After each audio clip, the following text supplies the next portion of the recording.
In the heart of Asia, vast waters house a myriad of disputed territories, while geopolitics looms large over a small island, shadowed by a behemoth neighbor. The South China Sea disputes and the Taiwan-China conflict are two of the most prominent geopolitical flashpoints in the region. Both are imbued with layers of history, national pride, and strategic interests, and both intersect with the interest and policies of the Philippines, a nation uniquely positioned due to its geography and diplomatic ties.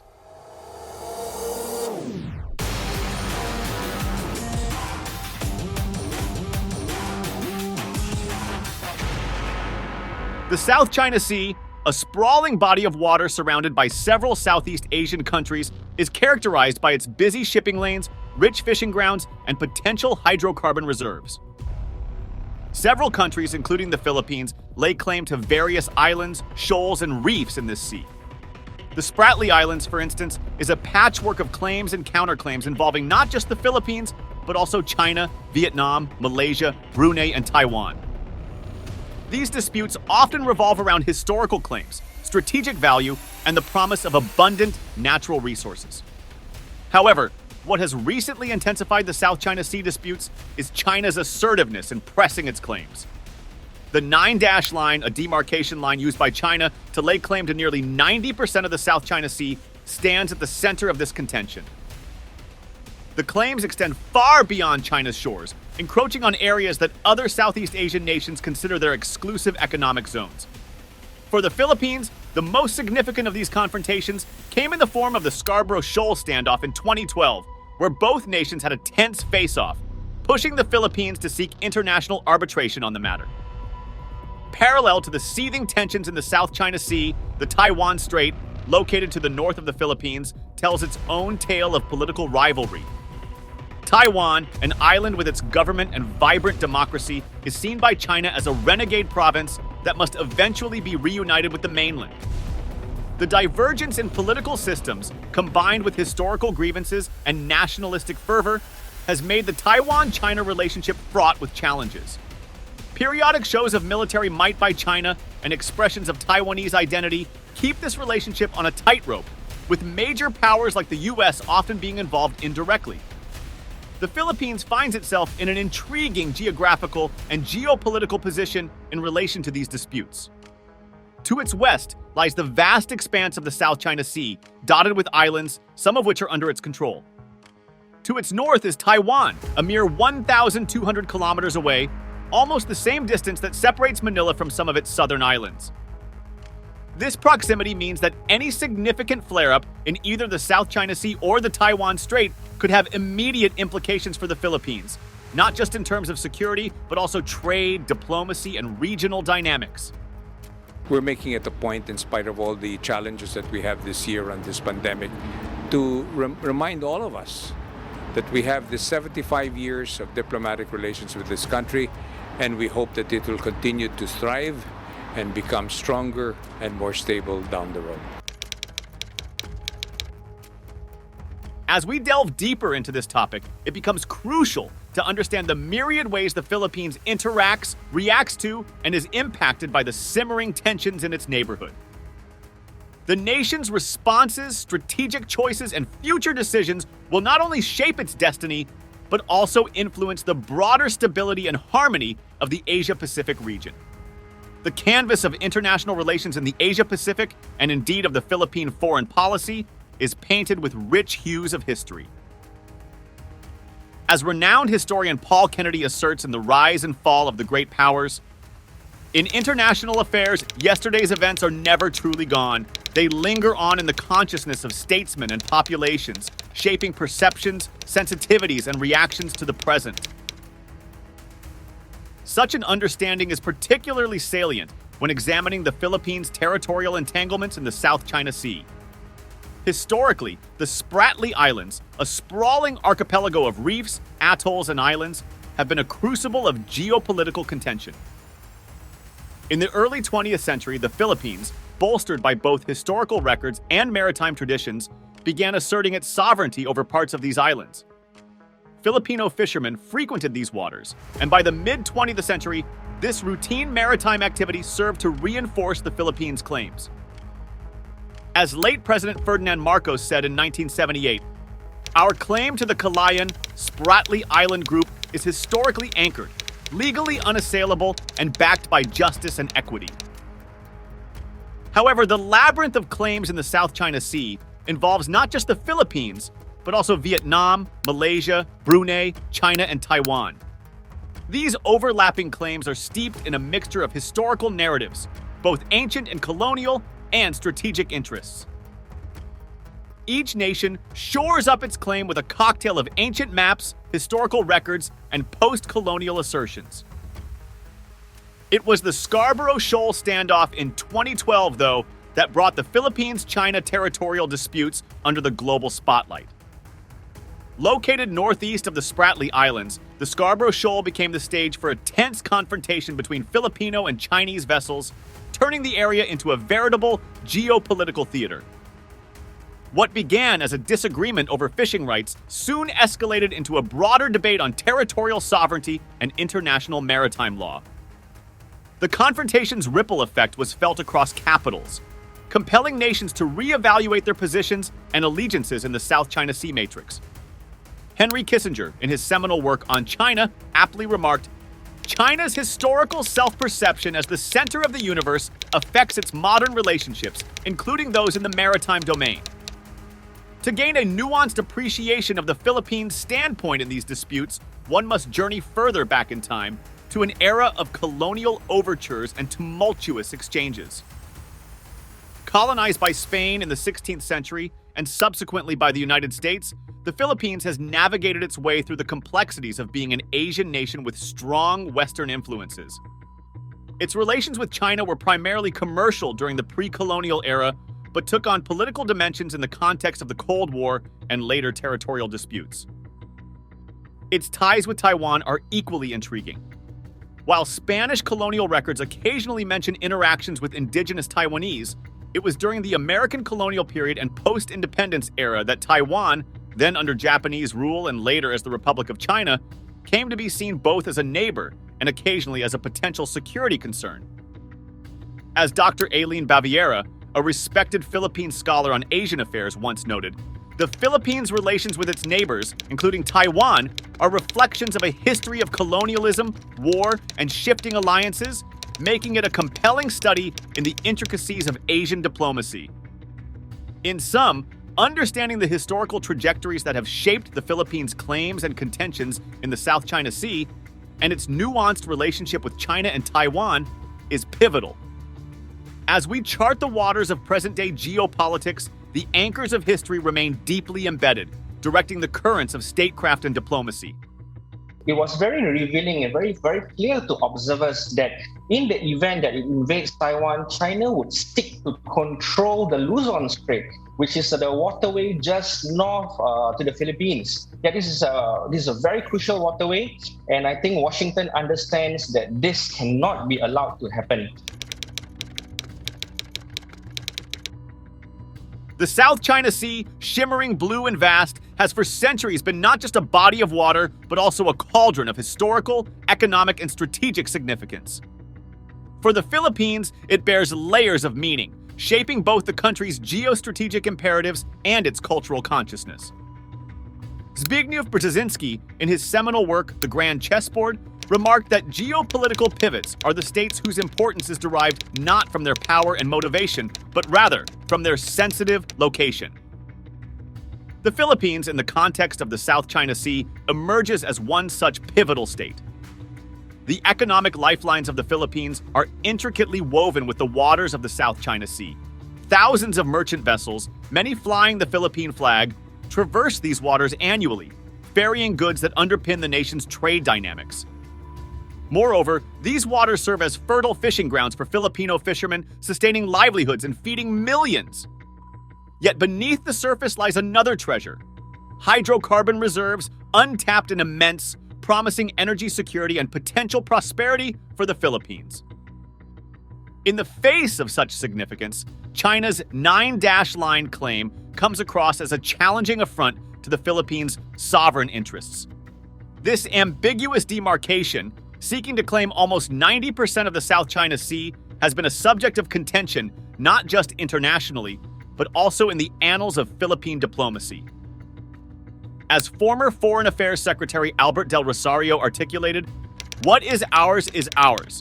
The South China Sea is not China's to take." The Philippines, in a bid to reaffirm its territorial integrity, took the bold step of seeking legal recourse at the international level. The year 2016 witnessed a landmark decision by the Permanent Court of Arbitration, ruling in favor of the Philippines and invalidating China's sweeping claims in the South China Sea. This was not just a legal triumph for the Philippines, but as Gideon Rachman, the chief foreign affairs commentator for the Financial Times, observed, the ruling offered a clear affirmation of the rules-based international order and posed a direct challenge to China's regional ambitions. However, the response from Beijing was swift and unyielding, marked by outright rejection of the ruling. China's dismissal underscored a broader tussle between might and right and a reimagining of international norms, particularly in the maritime domain. As Dr. John Mearsheimer, a prominent international relations scholar, aptly noted in his work The Tragedy of Great Power Politics, great powers recognize no sovereign over themselves and thus operate in an anarchic realm. China's stance on the arbitration verdict was reflective of this great power behavior. Navigating the intricate dynamics of the South China Sea was the Philippines' firebrand president, Rodrigo Duterte, whose stance on China was both cooperative and contentious. Duterte's era saw him courting Chinese investments while, at times, pushing back against Beijing's maritime assertions. Yet the political landscape has shifted. With the election of Ferdinand Marcos Jr. as president and Duterte's daughter, Sara Duterte Carpio, serving as vice president, there's anticipation regarding the trajectory of the Philippines' South China Sea stance. With the added dynamics of the International Criminal Court's, ICC, suspended probe into Duterte's war on drugs and his imminent loss of presidential immunity, the next chapter in Philippines-China relations becomes even more unpredictable. Carlos Conde, senior Philippines researcher at Human Rights Watch, notes, he, Duterte, will be safe, untouchable. Worse, even as ex-president, he could still weigh in on policy. In conclusion, the South China Sea, for the Philippines, is more than just a strategic theater. It's a realm where history, economy, sovereignty, and diplomacy converge.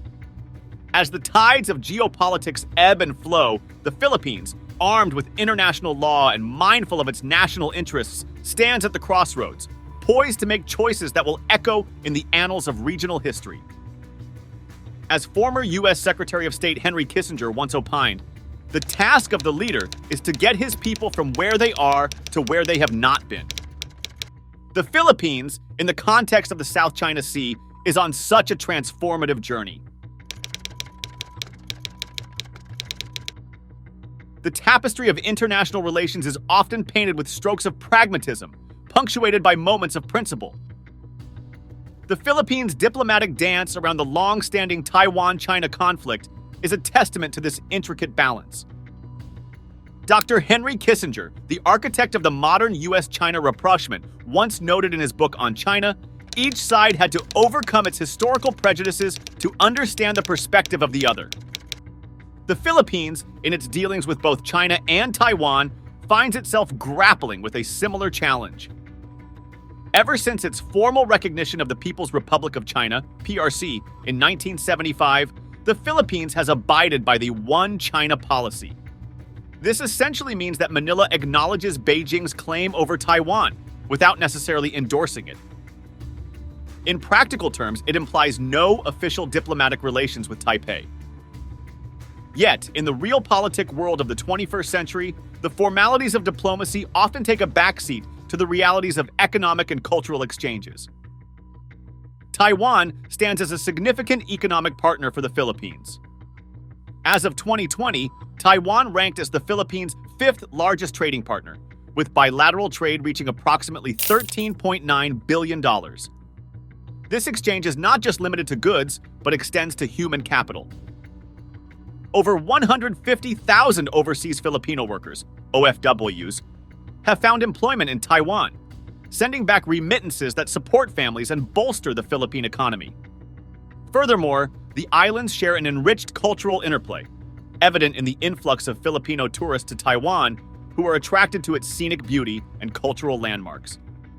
This mutual exchange defies formal diplomatic protocols, underpinning a relationship grounded in shared interests and mutual respect. However, the Taiwan Strait remains a potential flashpoint in Asia. And any flare-up between China and Taiwan has direct implications for the Philippines. The Strait of Taiwan, while being a hotspot of geopolitical tensions, is also a vital sea lane for global trade. Disruptions or hostilities in this region could threaten the Philippines' trade dynamics, not just with China and Taiwan, but also with other nations whose vessels ply these waters.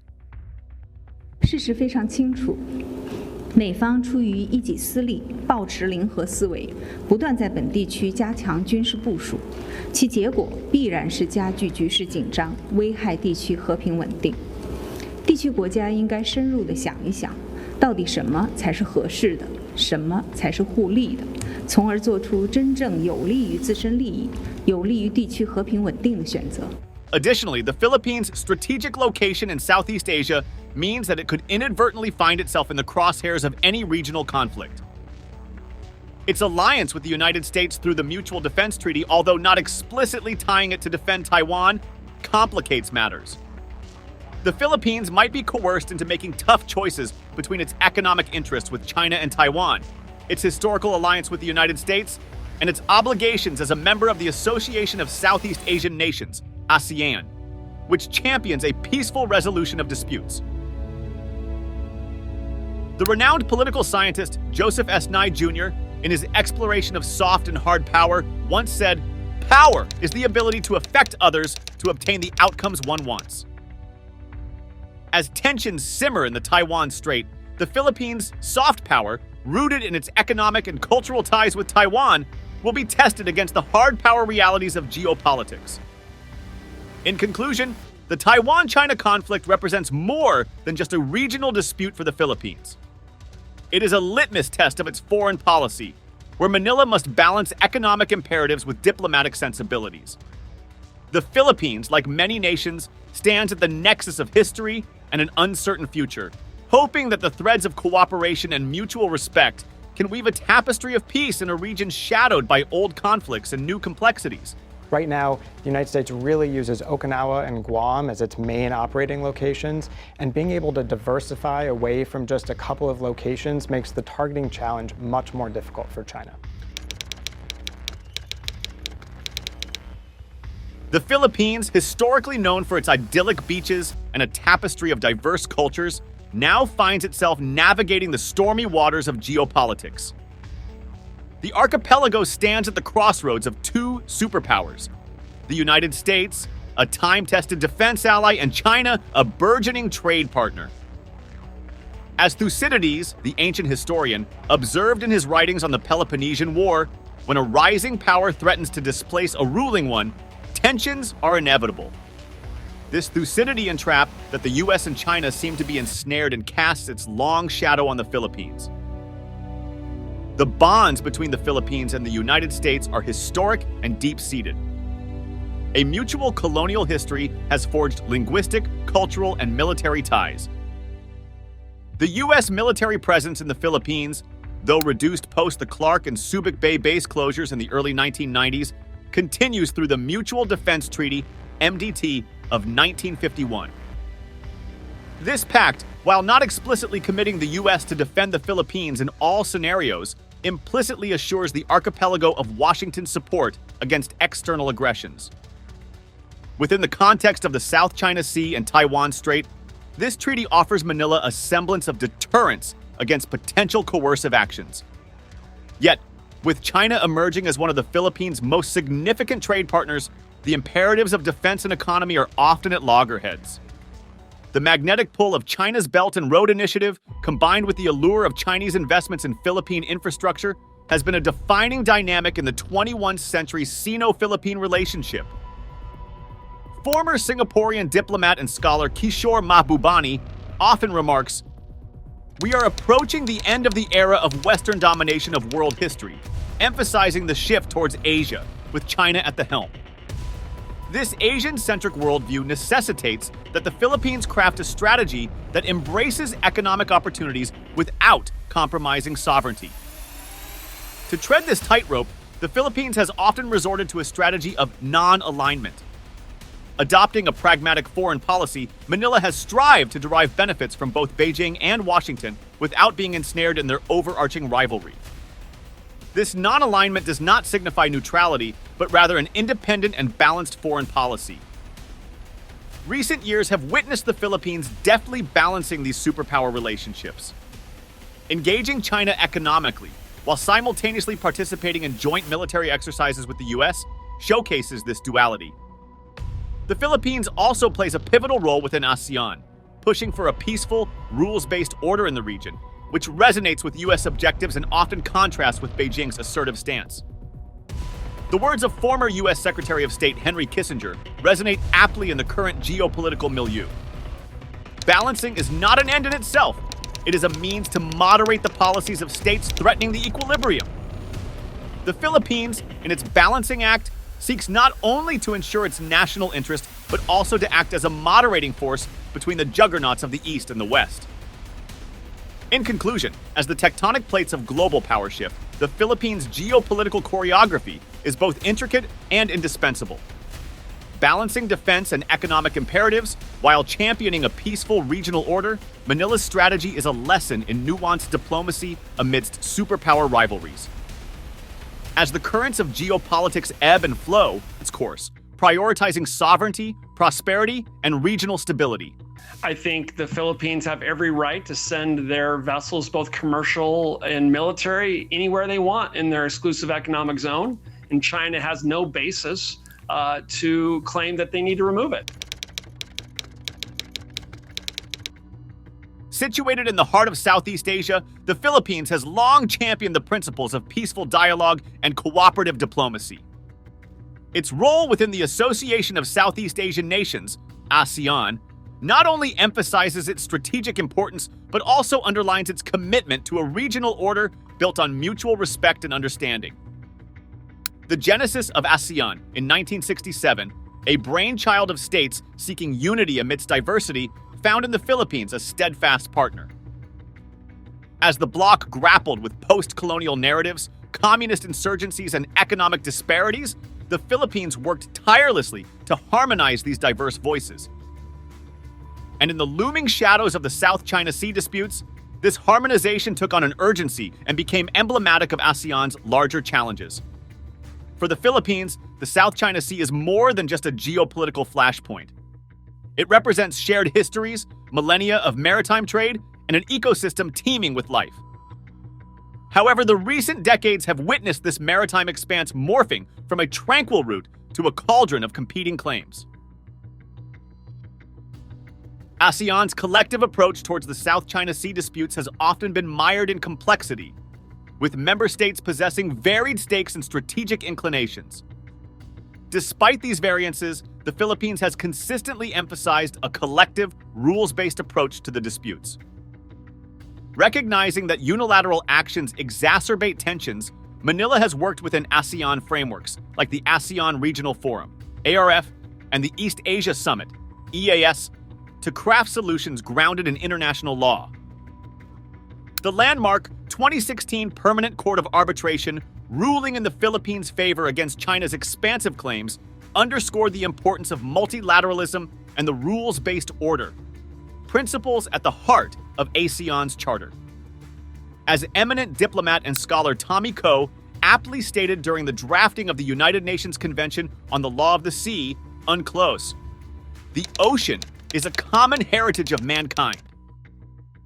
The Philippines, imbibing this ethos, has often acted as a bridge between ASEAN members, fostering dialogue and dispelling mistrust.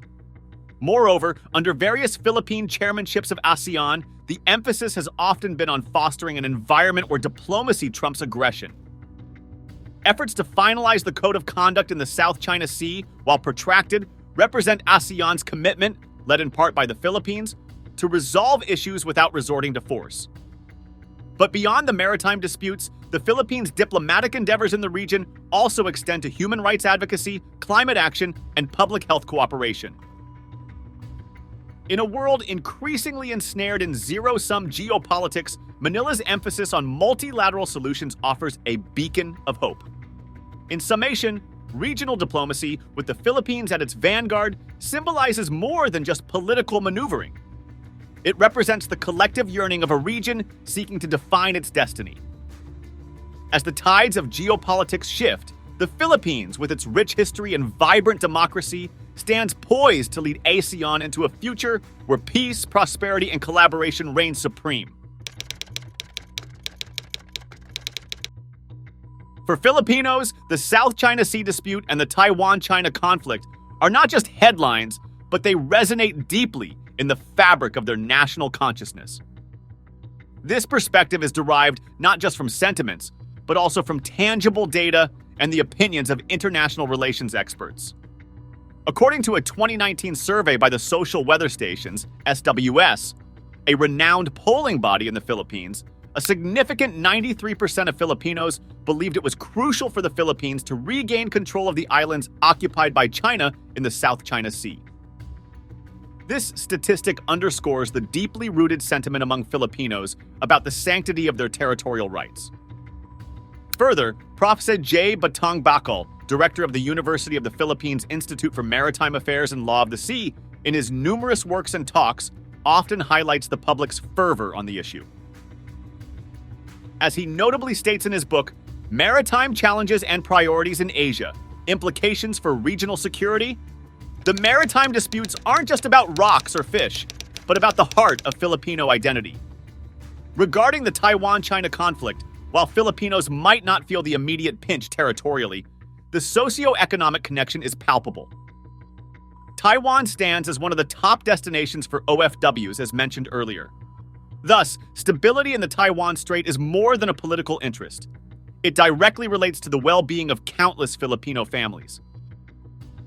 The role of media in shaping these perspectives cannot be understated.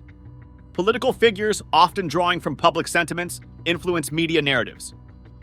For instance, the pronouncements of prominent politicians like Senator Risa Hontiveros or former Foreign Affairs Secretary Albert Del Rosario have emphasized the importance of the South China Sea in the Filipino psyche. They are often quoted, retweeted, and discussed, further driving public discourse.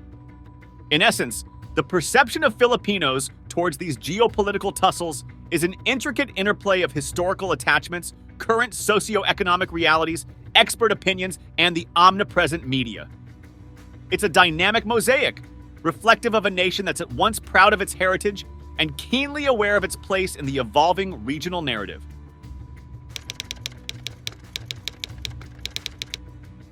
In the intricate ballet of geopolitics, the Philippines stands on the precipice of challenges and opportunities. Its position, both geographically and diplomatically, in light of the shifting dynamics in the South China Sea and the Taiwan Strait, presents a multitude of scenarios for the archipelago in the coming decades.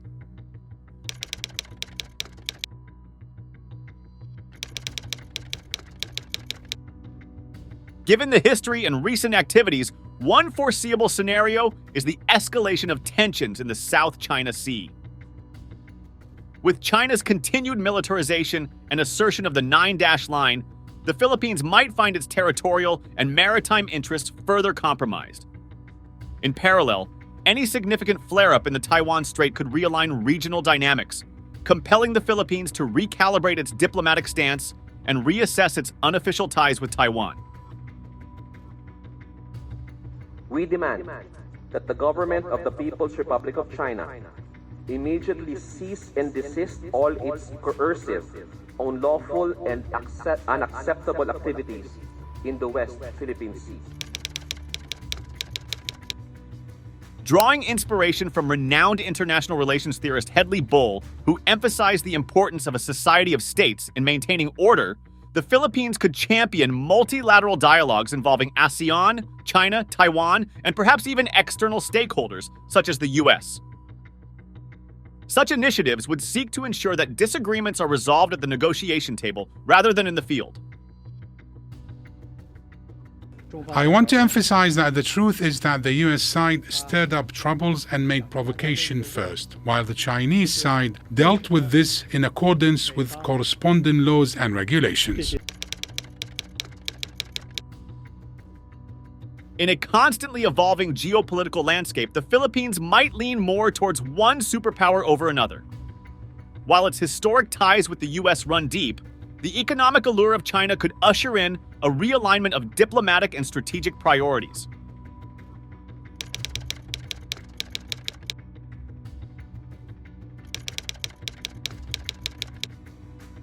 Given its history and unique positioning, the Philippines can act as a bridge between conflicting parties, leveraging its ASEAN membership and strong bilateral ties to promote understanding and dialogue. The Chinese side suggested earlier this year that the two sides shall discuss measures to strengthen management of the situation of Jing'an Rift. We are still waiting for the formal response from the Philippine side. 2. Economic diplomacy. With a growing economy and strategic location, the Philippines can wield economic tools and partnerships as a means to foster regional cohesion, strengthening both trade and political relations.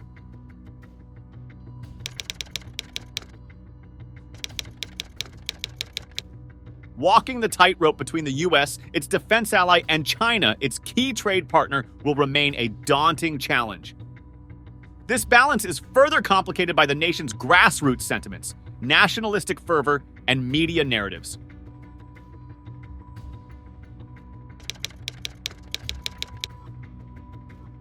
As former UN Secretary General Kofi Annan once remarked, "You can do a lot with diplomacy, but you can do a lot more with diplomacy backed up by fairness and force." For the Philippines, ensuring internal cohesion, both in terms of political will and military preparedness, will be pivotal. In conclusion, the future outlook for the Philippines, set against the backdrop of the South China Sea and Taiwan Strait dynamics, will require visionary leadership, diplomatic finesse, and strategic acumen. The nation stands not just as a witness to unfolding history, but as an active player with the potential to shape the region's destiny. In the intricate tapestry of Southeast Asian geopolitics, the Philippines emerges not just as a thread, but as a defining pattern. From its historical engagements in the South China Sea to its delicate dance between China and Taiwan, the nation has been a crucible of challenges and opportunities, each shaping its role in the region and the wider international community.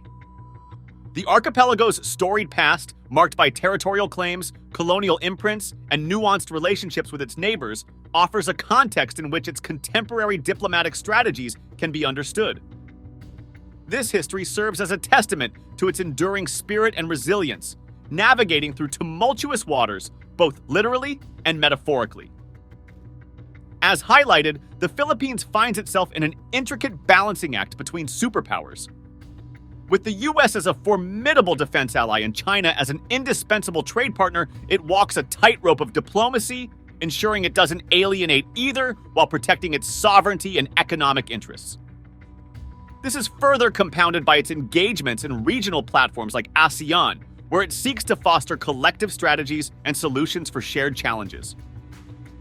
Moreover, the voice of its people, echoed through public opinion, nationalistic sentiments, and the influence of media and political figures, plays an instrumental role in shaping the nation's foreign policy decisions. This collective conscience is a reflection of the archipelago's democratic ethos and a reminder that its geopolitical strategies must resonate with the aspirations of its citizenry. In envisioning the future, the Philippines is presented with a mosaic of scenarios, each bringing forth distinct challenges and opportunities. Whether it's playing the role of a bridge builder, leveraging economic diplomacy, or recalibrating its alignments, the nation will need to be both proactive and responsive, anticipating shifts and crafting its strategies accordingly.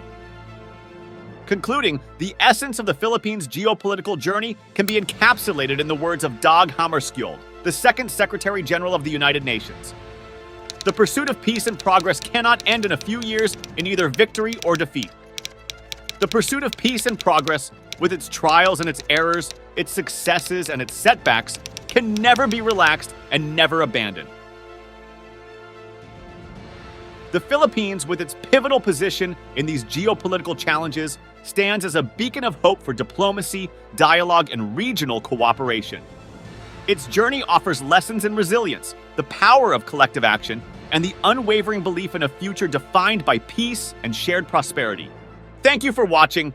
Don't forget to like, comment, and subscribe for more in-depth coverage of more countries. Stay informed, and we'll see you in our next video.